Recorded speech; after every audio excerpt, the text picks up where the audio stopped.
Assalamu alaikum dear students, how are you all doing today? I'm really excited to have you here. Let's start our amazing learning journey together. Are you ready to explore something interesting today? Let's begin and make learning fun and easy.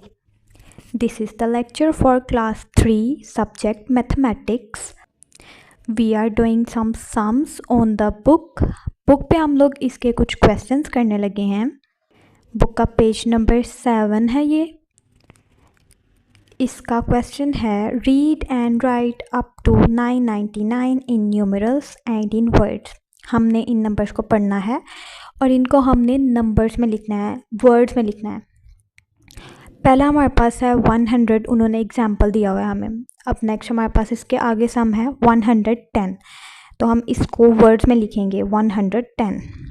Second है 167, third 123 और fourth 199. सबको हमने words में लिखना है. ऐसे ही आगे जो क्वेश्चन है वो सब आपने करने हैं. इसको आपने बुक पे ही सॉल्व करना है. आप सब ने नंबर्स को वर्ड्स में लिखने की प्रैक्टिस करते रहना है. हम लोग नंबर को वर्ड में लिखेंगे तो हम नंबर्स को स्मार्ट बना देंगे, क्योंकि फिर नंबर अपना नाम इंग्लिश में बताएंगे. और कोई भी स्पेलिंग किसी भी नंबर के गलत ना कीजिएगा, क्योंकि फिर नंबर्स आपसे नाराज़ हो जाएंगे. If you like this lesson, don't forget to like, share and subscribe to VN Quest School. See you soon.